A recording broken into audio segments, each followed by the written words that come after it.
There's GDS, DCMS and HMT and GBS, UKSA and OSR and not forgetting ONS and CDI and OAI and A and I and ICO and Index CDDO, CDI, OEI, EIO, DHSC and NGG and NUXA and the JVC and HSX and HSD legally HSCIC, Base 10 TS 10 DU and the forthcoming GOTT. The DSATNA hubs equality and quality. There's GSS and GES and GSR, GORS and Functions Digital Finance Grants Management Analysis, NIC, UKRI, and if you've got the wherewithal, the Geo6, GeoPace and Commission Geospatial.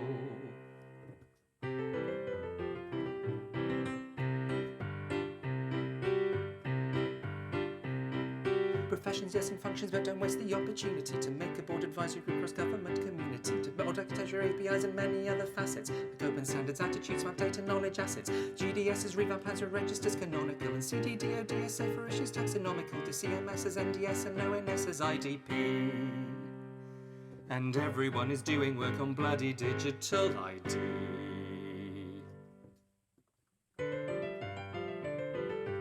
DDAC, KIM, CDDB, DMU, DSC, CSS, Go Science didn't fit anywhere else. You see, this alphabet soup gives a sense of all the bodies coping with all the many plans for data, big and smart and open.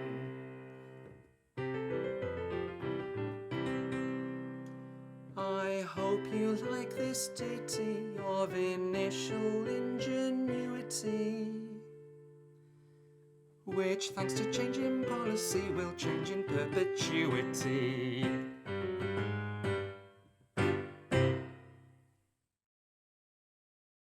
Hello, good evening, and welcome to the first ever episode, and let's be honest, probably the last ever episode of The Data Game.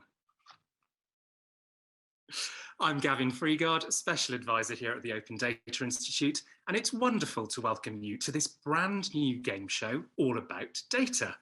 Well, I say brand new, it's COP26 this week, and we're environmentally conscious. So the jokes, ideas and costumes are all 100% recycled. If you're wondering what on earth that song was about, I wouldn't blame you. That was the very model of a modern data doggerel, based on our recent project mapping the different data-related organisations across government here in the UK, clarifying the alphabet soup, a data consommé, if you will. But today, I've dispensed with the check-shirted uniform of the brooding singer-songwriter and donned the regal and curial robes of the quiz show host instead. Yes, for the next half an hour, forget the traditional conference format, forget highbrow intellectual discussion, forget warm white wine and limp sandwiches, forget high production values. The data game, no expense spent, is going to give you lots of data fun and lots of data facts. We're hoping to entertain you and educate you. 1 out of 2 wouldn't be bad.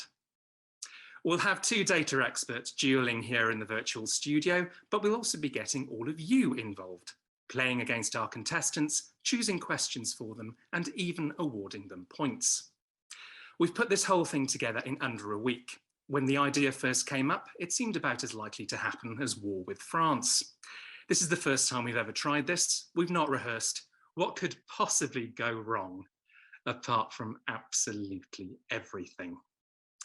Let's meet our willing contestants. Bilal, who are you, where are you from, and what have you got to do with data?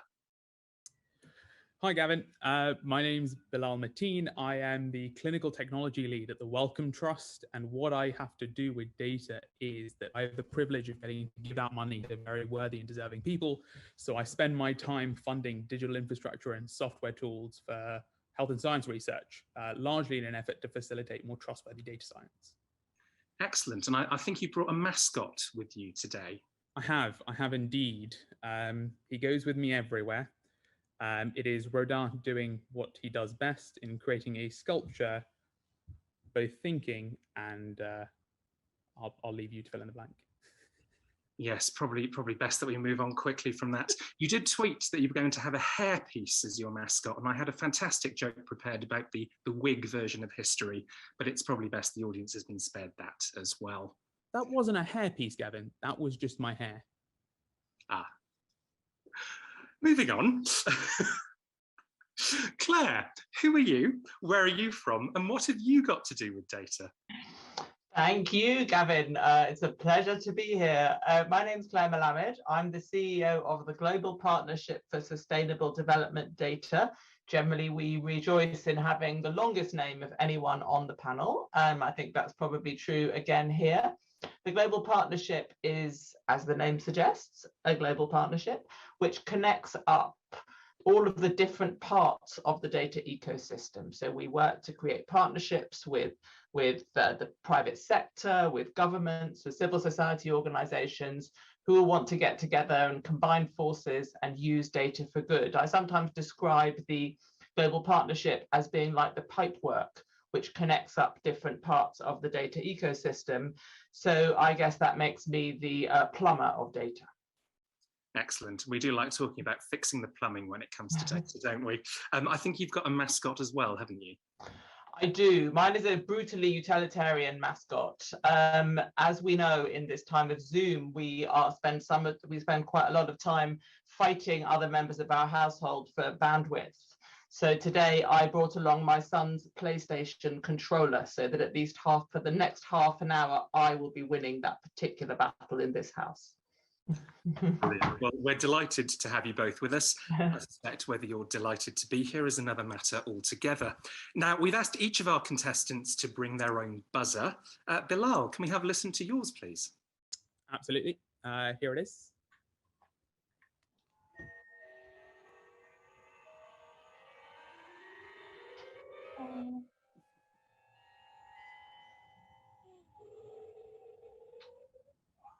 There you go.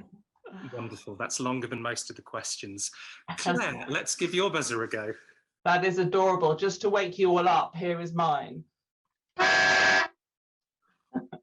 Fantastic. It's a shame we don't actually have a buzzer round, but it was good to hear them nonetheless. So without any further ado, let's get on with the show. And the first round of the data game is the numbers game. This year's ODI Summit is all about the relationship between people and data. So this round explores what people think about data.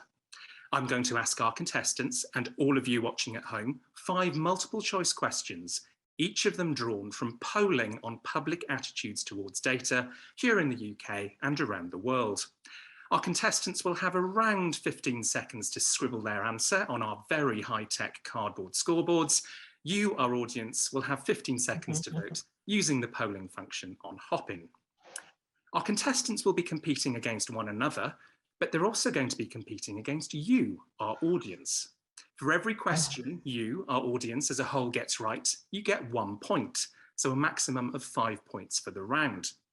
If you get more points than our highest scoring contestant, both our contestants will lose all of their points and score nothing for the round. Can the hundreds of you, with all of your expertise, beat our 2 contestants? When you put it like that, it would be embarrassing if you didn't, wouldn't it? But there is another twist. If both of our contestants get the question right, they score 1 point each. If only one of them gets it right, that contestant gets 2 points, the other contestant gets none. It's up to them how, whether and when they choose to cooperate or compete, to share or to shaft their opponent. The prisoner's dilemma reimagined in sequins. Of course, if you, the audience, get more points than they do, they lose everything anyway. They also won't know how you voted until the very end of the round. I'd like to pretend that's some witty conceit about not having perfect information to make their decisions, but it's actually because we're on a 30-second delay. The fourth wall is just a pile of rubble at this point. So let's get stuck into our first question. According to a 2019 survey by the European Commission, what percentage of people in the European Union, including at that point the UK, had heard of GDPR, the General Data Protection Regulation? Was it A, 79%, B, 69%, C, 59%, or D, 49%? Off you go.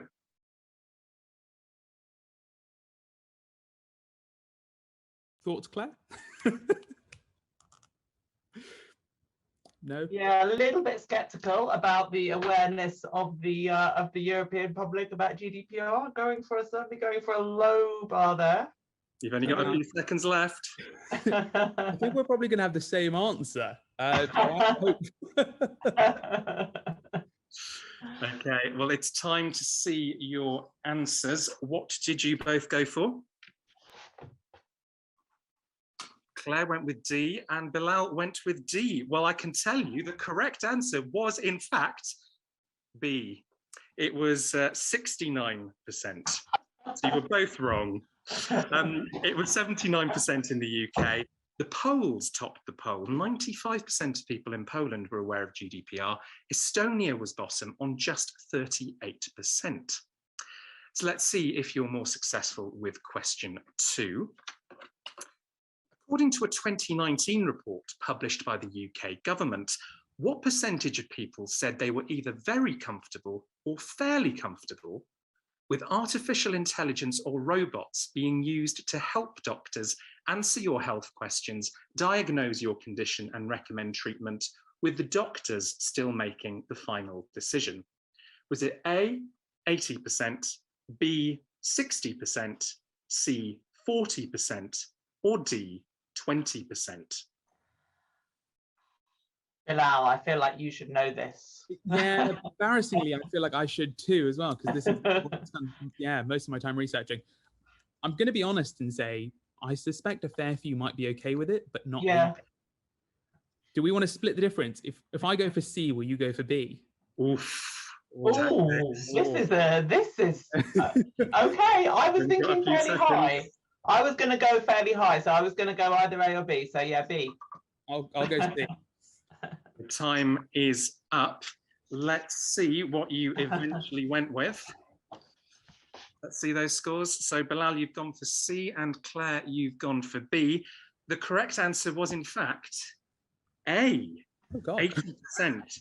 80% of people were comfortable with AI or robots being used in medicine, as long as doctors made the final decision. That same question, but with AI or robots being used instead of a human doctor, gave a result closer to D, just 19%. So that was another really successful question for both of you, 0 points so far. Let's see if you do better with question 3. Question 3. I am comfortable providing information about myself to companies who are online in return for personalised services and products.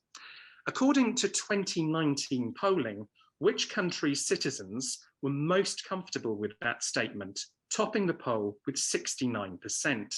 Was it A, Japan, B, Argentina, C, India, or D, Sweden? I feel like I'm thinking not Sweden, but then I've got every question wrong. So if I think not Sweden, I think I should definitely go for Sweden. You and me both at this point, Claire. I've taken a punt on Japan. Yeah. I don't know why. There's just something that spoke to me. Okay. So let's have those answers. I'm going to say Sweden just because, for all, as I said.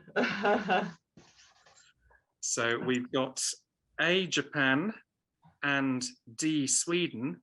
And the correct answer is C, India. This is going extremely well. I'm definitely getting fired after this. I think we're all getting fired. This is it. The boss is next door if it helps, Claire. Can we just swap jobs? So it was India on 69%, Japan was bottom on 33%, Sweden was 46%, and Argentina was 51%. The same study found global anxiety about the way companies use our personal data rose 8 points between 2013 and 2019 to nearly 3/4. 2/3 of us were concerned about how governments used our personal data, and that was a 6-point rise. So with 2 questions left, you both currently have 0 points. Let's see what happens with the next one, shall we? So question 4. Which option topped a 2019 UK poll which asked, which one, if any of the following, do you think should be most responsible for ensuring an individual's personal data is handled more ethically? A, the individual, B, companies and organisations, C, governments and regulators like the Information Commissioner's Office, or D, consumer rights organisations? Yeah. If it's not C, I'm going to be quite depressed. Yeah, well, no, I'm just wondering whether people think that companies and organizations should take the responsibility themselves. Yeah. Acquiring governments. Go on. Or whether people are falling for the thing that it's all there, whether people are kind of buying the, you know, click on agree, it's actually all my responsibility. Any options here? I'm going. So let's, all of them wrong, almost certainly. So Bilal, you went for B, which was company and organisations. Claire, you sort of talked yourself into going for C, didn't you? Which is the correct answer. Yes. Finally. My first point in the game. It's so exciting. 2 points, Claire. 2, I got it wrong. So the correct answer was C, government and regulators like the ICO. That was a poll carried out for the ODI. 44% of people went with that answer, followed by companies and organisations on 18%, the individual on 12%, don't know on 10%, and consumer rights organisations on just 3%. So now it comes to the crucial 5th and final question in this extremely exciting and very competitive round. The UK's National Data Guardian found in late 2020 that 63% of those polled agreed that what they'd learned during the pandemic had made them more accepting of the need for sharing health and care data. What percentage said data sharing rules should return to what they were before the pandemic? A, 70%, B, 55%, C, 45%, or D, 30%? I'm thinking if people had become more accepting, then it might mean that there was a minority of people who thought that we should go back to how we were, or am I over interpreting the logic? I definitely think you're right. I definitely think you're right. It's just where? C or D? You've got a few seconds left. C worked for me last time, so I'm going for C. Go on, let's try and play the game. Split the difference, and if you get another 2 points, you might beat the audience. So you've gone for C, Claire, you've gone for D, Bilal. The correct answer was A, 70%. 7 in 10 people thought data sharing rules should return to what they were before the pandemic. A timely reminder to governments that what was acceptable during the pandemic may not be as it hopefully recedes. So while we wait for our supercomputer, Kaylee from our production team, as he prefers to be called, calculates the audience results, Bilal, did any of those results particularly surprise you? I just want to reassure people that those 2 experts in data that you were talking about will be here shortly. Claire and I are keeping a seat. Which one surprised me? I think that the 70% of people that want data protection rules or data sharing rules to go back to what they were prior to the pandemic, I know that at least in my own work, it has been incredibly useful to see some sort of reconciliation of what is an incredibly complex environment. Yeah, not disappointed by that, but I think we probably need to do a little bit more hard work to share with people the great work that's been done and the safeguards that are in place. Mm-hmm. Excellent. And how about you, Claire? Which things surprised you the most?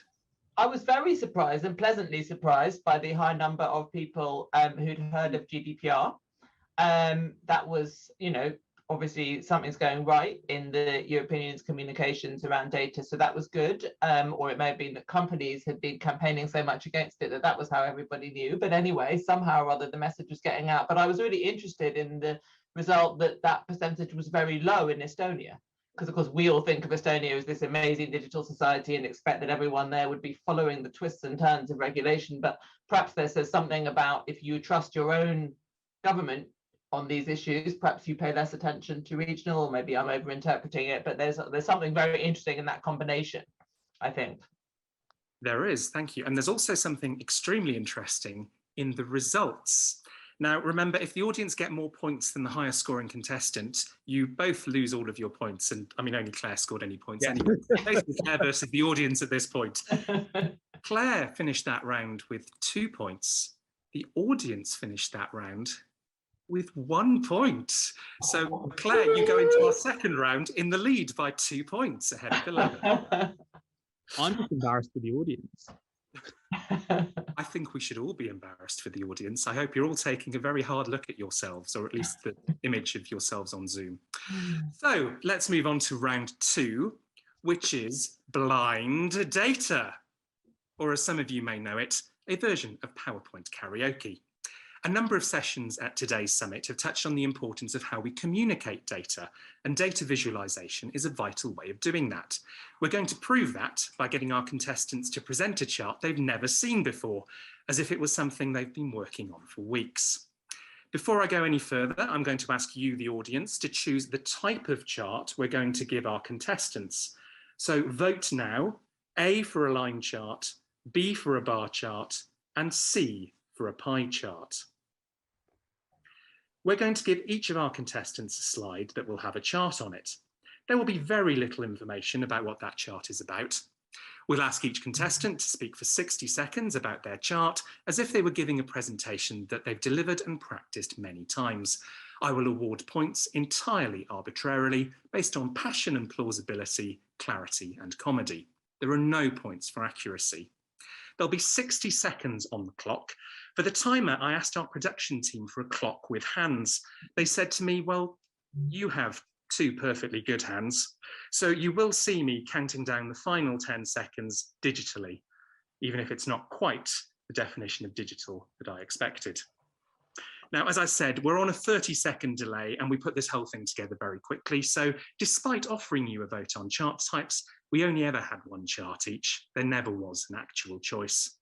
A salutary reminder that if you are going to engage the public on data, it needs to be meaningful. So let's get up our first chart. This is for Claire. My glamorous assistant is going to put the chart in front of the screen. There we go.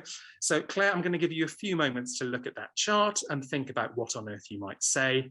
And your clock will start in 5, 4, 3, 2, 1, go. Good morning, everybody. My name is Claire Melamed. I am the Minister of Blah for the Republic of Obfuscation, and I'm here to tell you why the data demonstrates beyond doubt that all of the things which I promised you in the recent election that we held in our country 6 months ago have absolutely come true, and that this is entirely down to the wonderful policies of my government. Now, as you will see, before the election, we were in around the middle of this chart and we were in the doldrums. We could see that things were going badly, the public were unhappy, and unfortunately, the policies of the previous government did not seem to be helping in any way. But I think you will see that after the election, things really started to pick up. And I hope you all appreciate the enormous efforts that have been made on your behalf by my hardworking team. Time's up. Thank you very much indeed, Claire. That was certainly an interpretation. Now, we didn't choose just any old chart to give to Claire. In what you might describe as a reverse mastermind, it's actually a chart related to Bilal's specialist subject. Bilal, I wonder if you could tell us briefly what the chart actually shows and why it matters. Absolutely, and I think that we lost the little legend at the top, but what you're seeing there is the occupancy, well, the number of trusts, which are collections of hospitals in the UK, that were at certain levels of bed occupancy at different dates during the COVID-19 pandemic. And you can see the first wave on the left-hand side, where you have quite a few trusts. So I think yellow is over 70 or 85%, and the black is at 100%. And then you can see wave 2 on the right-hand side that shows a much, much larger number, I think demonstrating the pressures that the pandemic and winter put on the NHS, which I thought was quite timely as we head into the next winter and think about what we can do to reduce the spread of the disease. Excellent, thank you very much. And now it's your turn, Bilal, to face an unknown chart. So here it comes. Again, I'm going to give you a few moments just to get familiar with it.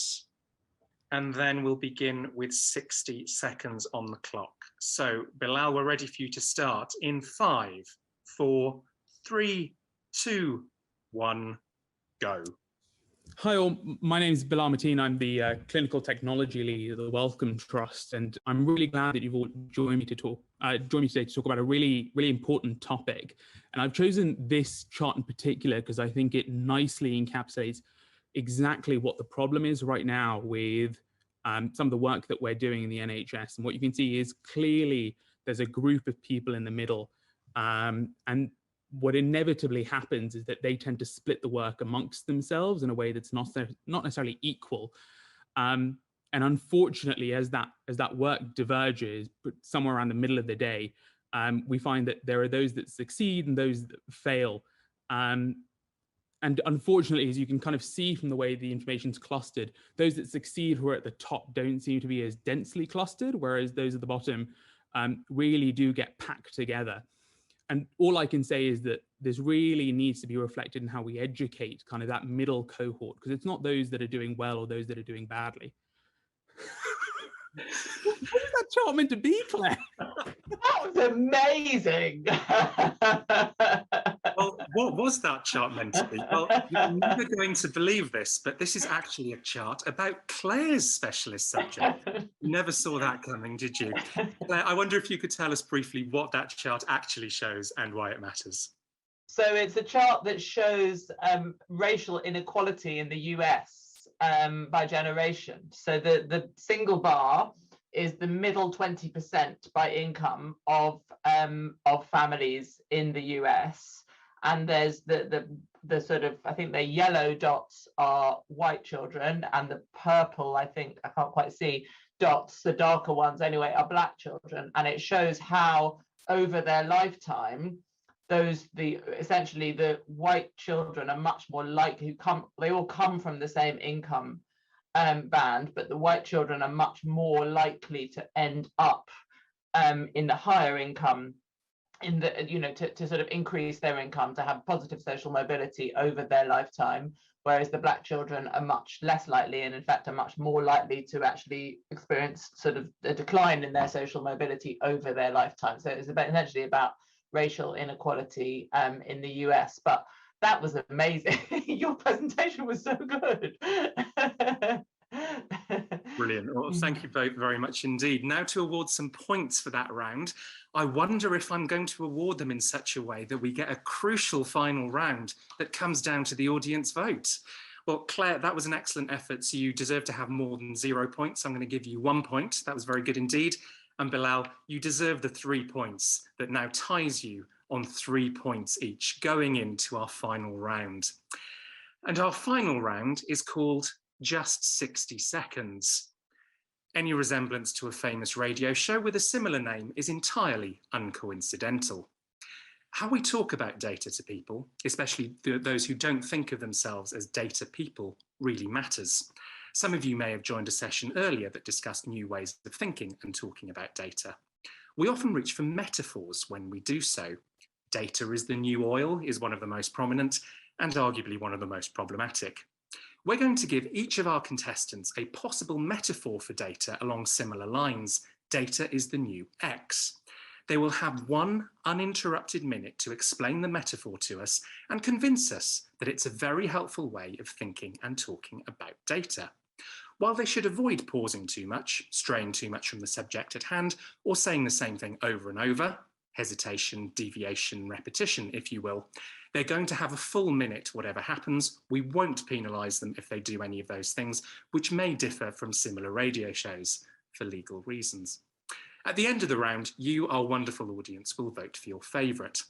Now, Bilal, you have the misfortune of going first this time. Your metaphor is data is the new gardening. Data is the new gardening.